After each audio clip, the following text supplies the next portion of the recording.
Good day. This here is our UML diagram that we have created for our web-based application called Insules. This UML provides the table structure that we intend to create and also tells you a little bit about how the user interacts with the different tables that are here.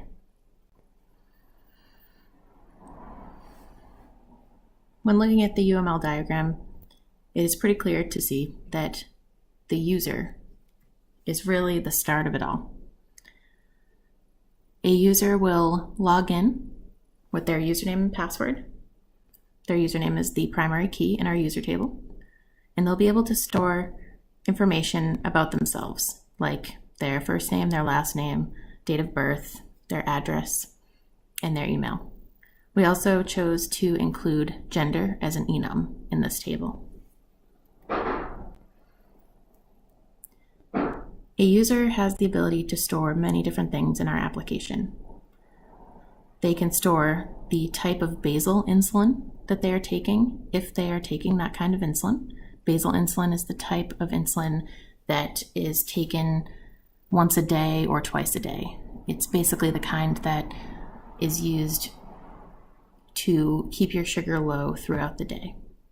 Or not low, but at a reasonable level.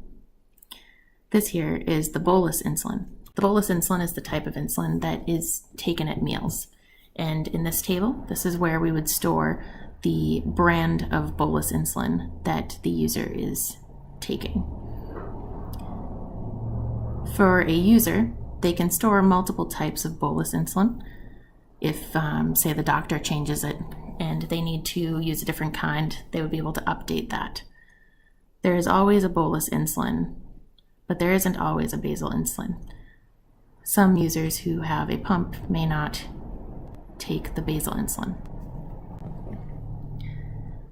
A user will have the ability to store their blood sugar counts anytime they check their blood sugar.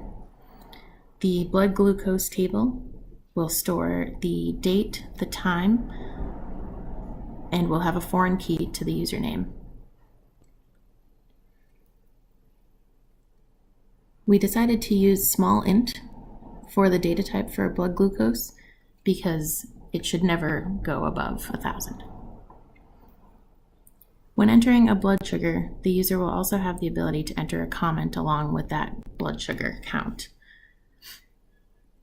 We decided to create a blood sugar comments table, BG comments table, which will store the comment as a text and will have a foreign key to the blood sugar ID as well as a foreign key to the username.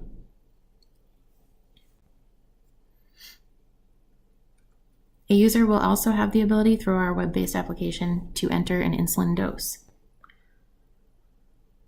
A user has the ability to enter as many insulin doses as they'd like.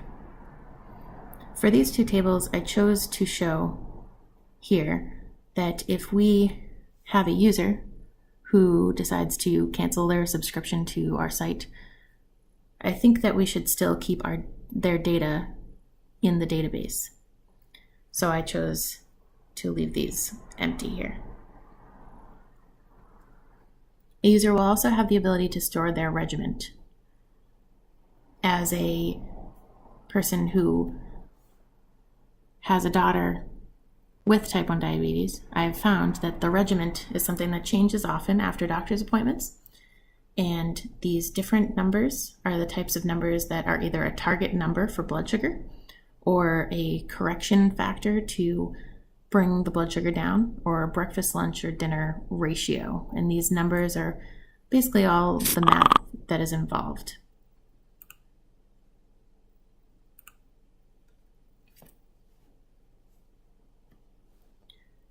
A user has the ability to also store their doctor's appointments in our web-based application.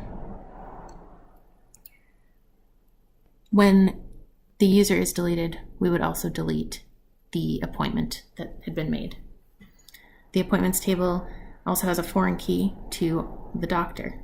And in the doctor table, we are storing the first name and the last name and the affiliated institution, which would be the hospital or doctor's office in which they reside. And in our regimen table, we have a foreign key to the doctor who provided the regiment.